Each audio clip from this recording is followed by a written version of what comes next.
Deep vein thrombosis, or DVT, is a thrombus located in the deep veins of the lower extremities. Untreated DVTs can result in a pulmonary embolism, or PE, which has a higher risk of fatality.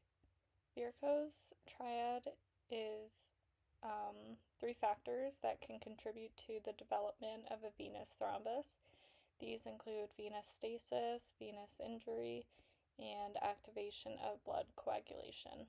These are all mechanisms in which the blood clot can arise.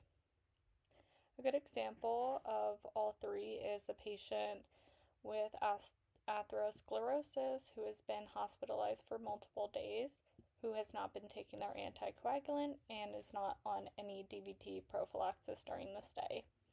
So they are immobile, they're in an increased coagulable state, and they're prone to increased vascular injury due to their atherosclerosis diagnosis. Signs and symptoms of DVT include edema, erythema, tenderness, and warmth of extremity, of the affected extremity. Symptoms can be unilateral or bilateral.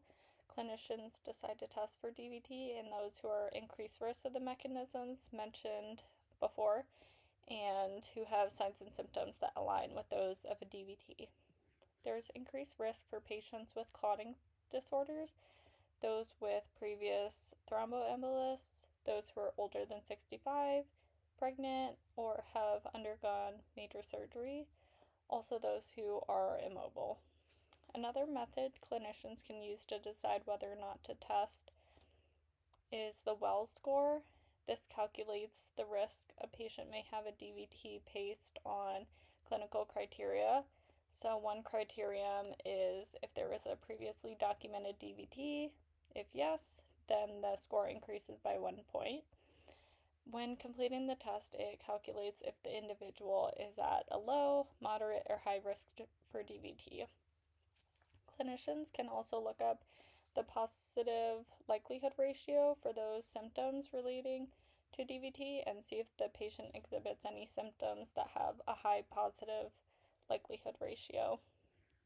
A simple diagnostic test for DVT is the D-dimer level. The D-dimer, it is shown when there's a degradation. A D-dimer is the degradation product of plasmin breaking down fibrin. So this level can be elevated in any condition where clots form. It's recommended that if a patient was low to moderate risk, they have a D-dimer level drawn. If they're at a high risk, then they should just get an ultrasound.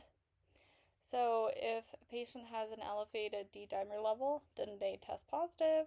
If it's negative, that's because it is a normal level. So when they test positive, that means that they may have a DVT, or they could also have another condition in which there are clots formed. So an example is trauma or surgery. If a patient is at low or moderate risk for DVT and they have a positive test, they should receive further testing to confirm that the test is accurate, such as an ultrasound. If the D-dimer level is normal, they are negative, and that means that a DVT may be ruled out. However, the chance of having a DVT is not zero. According to a systemic review, the sensitivity and specificity is 97% and 41%. This is the high sensitivity and low specificity. This means that if a person with a DVT has their D-dimer level drawn, then the likelihood of them testing positive is 97%, and someone without a DVT, the likelihood that they test negative is 41%. This means that a person with the low risk tests negative, we would be more confident that they don't have a DVT as compared to a person with a high risk and if they test negative.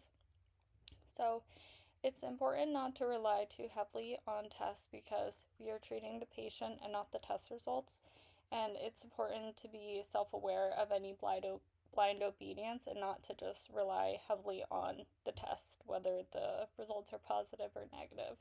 The probability of someone having something is never 0 or 100.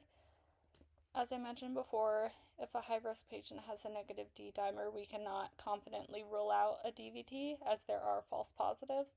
And complications of a DVT can be fatal, so it's good to have a low no treatment threshold and keep testing until we are confident that they do not have a DVT.